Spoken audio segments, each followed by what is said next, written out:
We went up to Mr. Maple on Monday, and I gave a talk there at their open garden, and we accidentally came home with 8 plants. I don't know how that happened, but anyway, we've got to find a place for them. Obviously, we're running out of room in this garden. A few of them are fairly easy because they're on the smaller side, or they can be made to behave in a certain way or whatever. I'll go over that as we talk about them, but a couple of them need some actual room, so I don't know how that's going to work out. We'll work on that later. I talked in the video that I did touring the greenhouses. I had this plant in my hand at that time, and it's made its way here. This is Yellow Canary. This is one of Talon Buchholz's introductions. And if you're familiar with Orium, which has the bright yellow leaves like this one is a more vigorous grower. 8 to 10 feet in 10 years, something like that. So fairly vigorous. It's one of the full moon types, so these leaves are going to get quite large in time. And again, a fairly vigorous growth habit overall. Really incredible bright yellow color. This one will need some afternoon shade in our garden. So if you're in more northern areas, you can have this out in a little more sun, but definitely here in the south, we're going to need to protect this from the afternoon sun a bit. It's probably going to go in a container for a little while.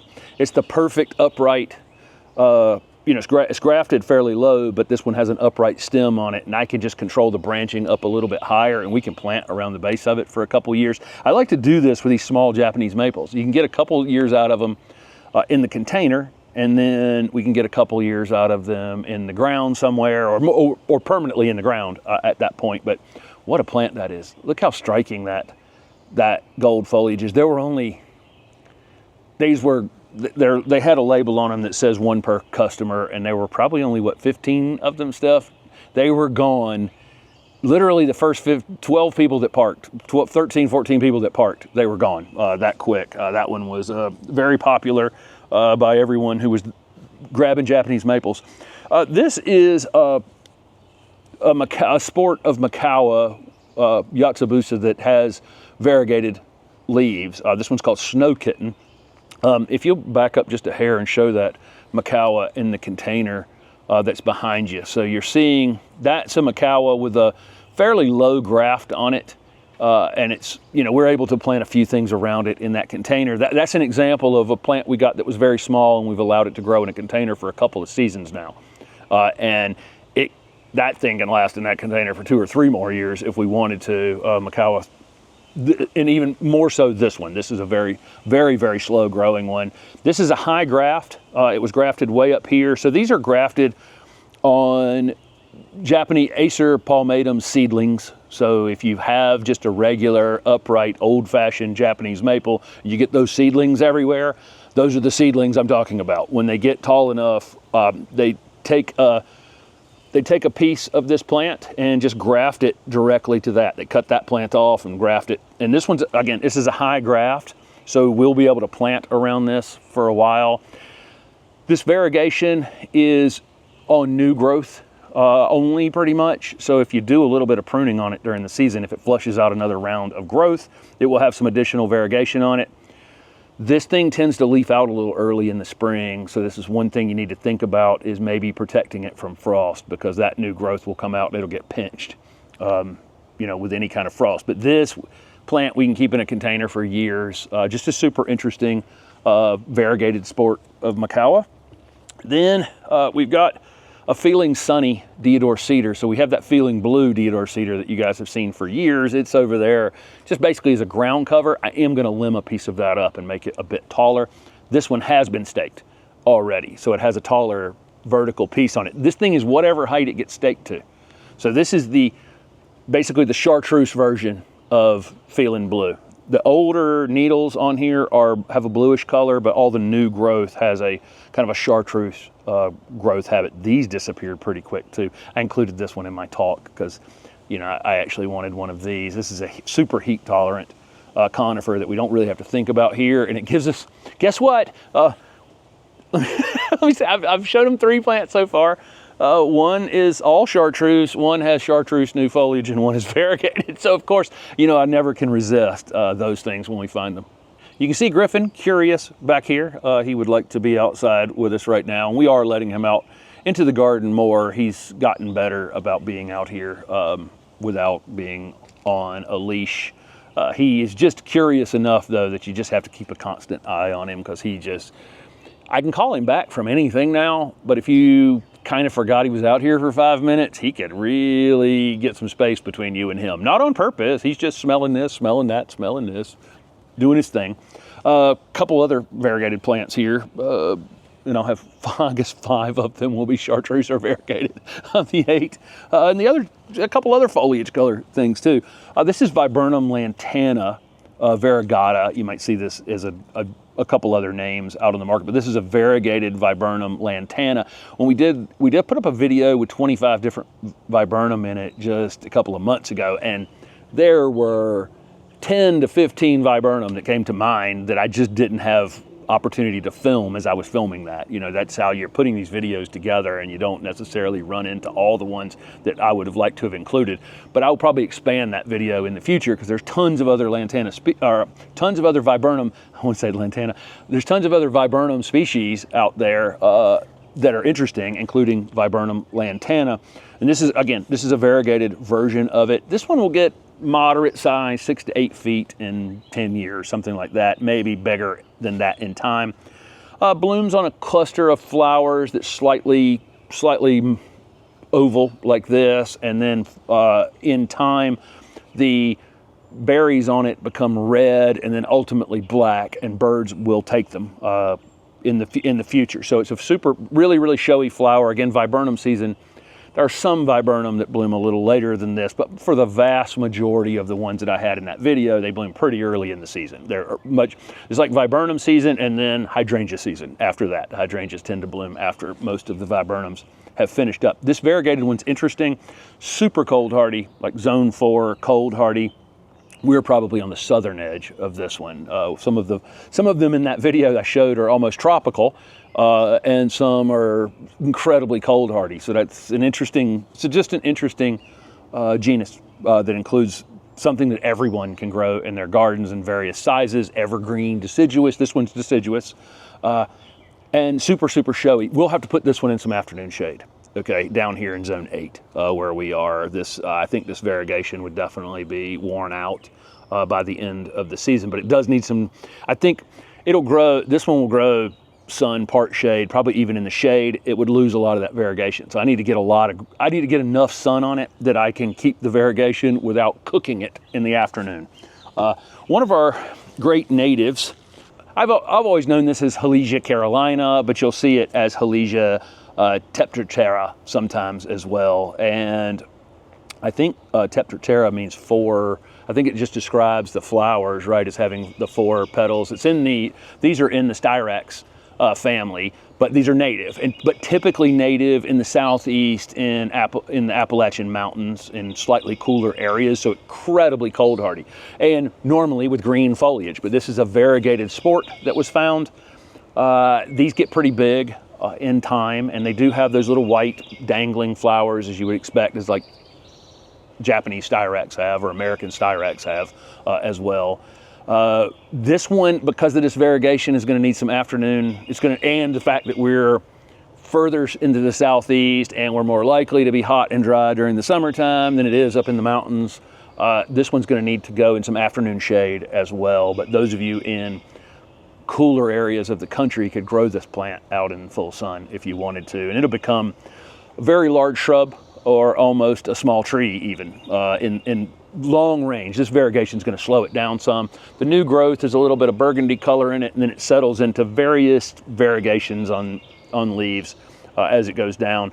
This variety, I should have already said, is called Silver Splash, is the actual named variety. But we got this one at Mr. Maple. I don't know how readily available it is at other places. And it's been staked straight into a small, upright tree. I would imagine that you could probably end up with some suckering at the bottom of this, and it could, if you wanted to, grow it as a multi-trunked shrub as well, if you wanted to. A really interesting blueberry member here. This is a lingonberry, and this one is called red. What is it called? Red candy. Red candy. You can see the little lingonberry fruit that's on it, and folks use this fruit to make jams and jellies, and super interesting plant. It's mostly common in Northern Europe. So this is you know, we're pushing the boundaries of this plant definitely in the South. It becomes kind of has a matting habit. You can really see that from the container. Anytime you're getting something in a container like this, and you can see it's growing out to the edge of the container like that, you know that it's going to do a little bit of spreading in your garden. It's an understory plant typically. It has the white flowers on little racemes like you would expect from other, you know, other blueberries, little dangling white flowers. They're a little smaller because, and the fruit is a little bit smaller as well. But typically, these are going to need moist, rich soils. This area over here to my right is that space that we can put some of our ferns and other things in here now. So we can protect it from the heat a bit over here, and we can also protect it, you know, have the soil moisture be a little more consistent. But super interesting plant, and again, these are hardy up to like zone 2. So pretty much everybody north of us and into the mountains and that kind of thing can grow this plant. It's almost like a ground cover, really, but a taller version. You know, it's not flat growing; it's vertical but short. And so really interesting growth habit. So we're just interested in trying one. It's a plant that we're familiar with, but had never tried it in our garden here in Raleigh. The lingonberry, the last Japanese maple, and this really cool hydrangea were 3 that Steph had really wanted to bring back to the garden. And I like all 3 of them as well. This is a hydrangea aspera, and which is the rough leaf hydrangea. And if you can feel this, you would know why. In fact, I'll put this up to I don't know if that'll come through, but it has there it is. You can hear that rough sound when you rub the top of the leaf. This is a named one called Burgundy Bliss. And I think Ted Stevens, who we've had on the channel before, and I think we'll film with again pretty soon, and Dan Hinckley also brought this plant into the country. And we're gonna go, I talked to Dan Hinckley 2 weeks ago. I think we're gonna go up and film with him, possibly later in the summer. I really hope to do so. This is a this is a hydrangea that blooms on old growth. So this is one we definitely wouldn't cut, you know, over the course of the winter. Some hydrangeas bloom on new growth, some bloom on old growth. So this one we're gonna let it do its thing all winter long. If you needed to do any size control on it, you do it after it flowered. These have lace cap type blooms, and on the regular species, they're white. On this one, they're a bit pink. And then the new growth on this thing is kind of purplish on the top and then settles into green. But if you look at the back of the leaf always stays, has this burgundy color on it. Really, really cool to look at the bottom of this plant. So I really want to put this one, it needs to go in some afternoon shade for sure, part shade or shade conditions for us. Zone 7 to 10 on this one, or zone 7 to 9 on this one. I want to actually let this thing get pretty big, right? If I keep this 2 feet tall permanently, you're always just going to look down on it. And for a week or two, you're going to see that purple. But I really want this thing to get up high enough that if you're walking past it, you can see some of that, right? All summer long. It's just kind of the coolest thing. So evenly moist soil, typical, I would treat it like a hydrangea macrophylla or, you know, any of the other big leaf hydrangeas. It needs kind of those part shade conditions. Don't prune it in the winter time, and give it a little space and some afternoon shade, but really a neat plant. Last but not least, another dwarf Japanese maple. This is Acer palmatum, Hime Shojo. I think I am hopefully not butchering that. Hime means small leaf, so this one has a very small leaf, and I think Shojo means burgundy. Hope that's accurate. I'm sure, again, I butcher these names a little bit on these Japanese names, and I don't, not on purpose. This one in 15 years will only be about 4 feet in height and about 5 feet in width. Obviously, it's been growing a little bit close together with another one, so right now it has a lot of vertical growth on it. But when I've seen this one in the ground, it's more of a dome, you know, kind of a, you know, wider than tall dome. But you see the beautiful burgundy foliage on it. We can keep this one. This is another one. We'll probably take these gallon Japanese maples and put them into some of our containers that we have out here. And then enjoy them like that for a year or two, and then pop them in the ground later so they can be multiple use for us over the course of the season. I don't know how many Japanese maples this actually makes in this garden, and I know some of the people watching will laugh at that because some of you that watch were at the open garden at Mr. Maple and I met somebody who had 190 in their garden the other day, different varieties. So us saying we have 12 or whatever we have at this point is not a lot in comparison. But in comparison to most gardens, it's quite a few. And this is a fairly small garden. So now we're looking for ones that are upright or low growing in some way, ones that we can kind of retain as container plants for a little while and be able to enjoy them in the garden without them just taking over the garden pretty quickly. So I think we did pretty well here. We got, you know, pushing the southern boundaries on a couple of things here, but I think they'll be fine. You just have to think about where you're putting things in. You know, if something needs consistent moisture, you know, don't put it in the dry shade. You know, put it in the, you know, find a spot next to your AC unit where it drips water, you know, all summer long. That's kind of the perfect spots for some of these things that need more consistent moisture.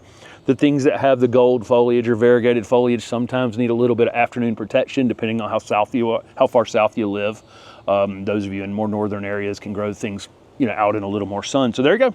There's some of the interesting things we came back home with from our trip up to the mountains, and I just keep going, no more plants, and somehow we just keep finding places for plants here in the Raleigh garden. Is there anything that you've acquired this spring that you've been looking for a while, or if there is something you're looking for that you'd love to add to your garden, let us know in the comments below. Thanks for watching.